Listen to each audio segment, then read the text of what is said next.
नजर मार के कहाँ जात हसबो नैना मा नैना मिला ले माया हवै तबो मोर संग हंस गुठिया ले। अरे माया हवै तबो मोर संग हंस गुठिया ले। तिरछी नजर मार के कहाँ जात हसबो तिरछी नजर मार के कहाँ जात हसबो नैना मा नैना मिला ले माया हवै तबो मोर संग हंस गुठिया ले।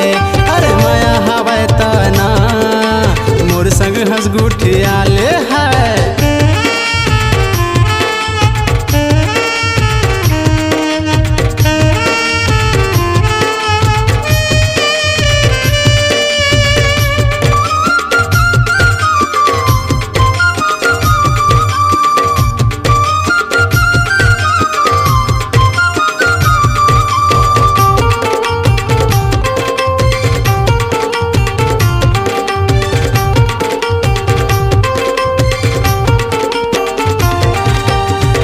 मारे तै नजरिया वो मोला बताते जहुरिया वो माया हवै ता गोरी मोर संग मीठ मीठ गुठिया वो।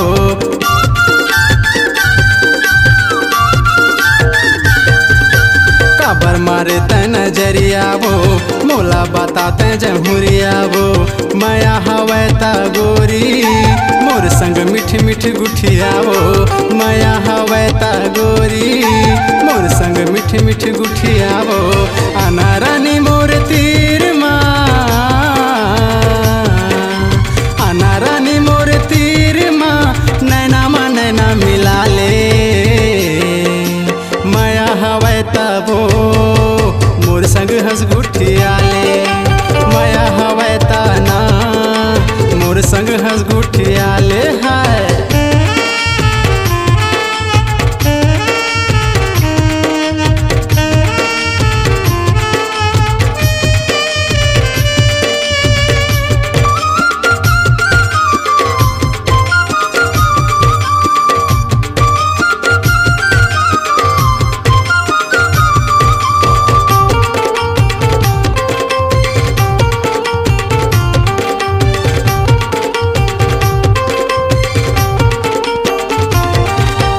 आवत जावत महा गोरी देखत रही था तोला का हवै तोरे मन मा भो तहाँ बता दे मोला।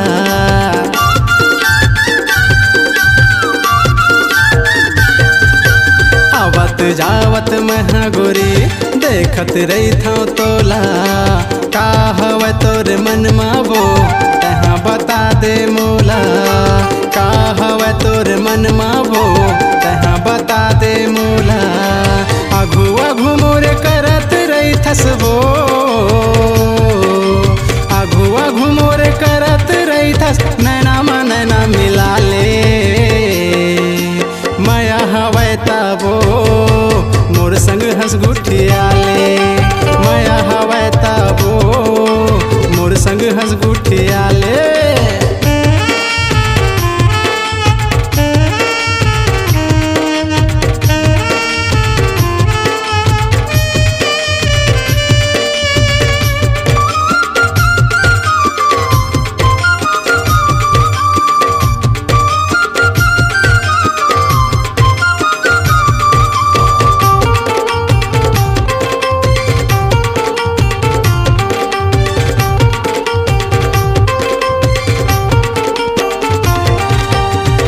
रानी मोरे संग ना जिंदगी के मजा उड़ा ले वो छोड़ जमाना ला काहे डराना मोर संग जिंदगी बसा ले वो।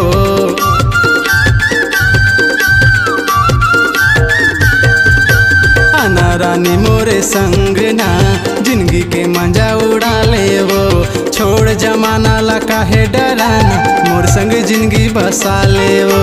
छोड़ जमाना ला काहे डराना मोर संग जिंदगी बसा ले वो। तहु कुंवारी वो महु कुंवारा तहु कुंवारी वो महु कुंवारा बैहा मा बैहा मिला ले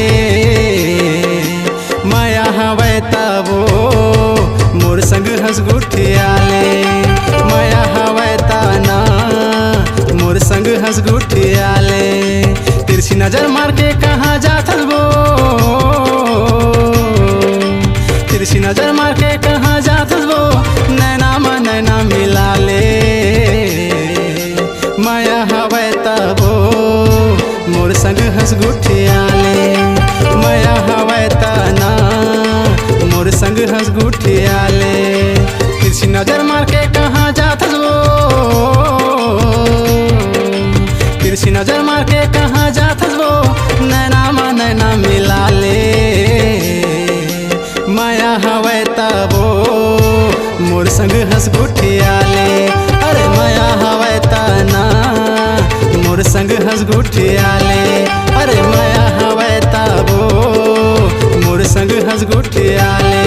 अरे माया हवे तना मोर संग हंस गुठियाले। अरे माया हवे तबो मोर संग हंस गुठियाले। आपकी आवाज ही आपकी पहचान है। यदि आप अपनी आवाज को एक नया आयाम देना चाहते हैं तो चले आइए मल्टी ट्रैक डिजिटल रिकॉर्डिंग के लिए AVM audio video studio, Khamtarai, Raipur. Mobile number 9301523929 और 7869646201। यदि आप नए एवं पुराने गीत सुनना चाहते हैं तो avmgana.com में जाकर गाना फ्री डाउनलोड करें और YouTube चैनल में AVM गाना और KK कैसेट्स को सब्सक्राइब करें। आप सुन रहे हैं रवि टंडन को MP3 एल्बम ये रे दीवानी में छत्तीसगढ़ी लोक कला मंच, स्वर झरना, ग्राम बलौदी, जिला बलौदा बाजार। प्रोग्राम हेतु संपर्क करें रवि टंडन 8889967947। ये रे दीवानी।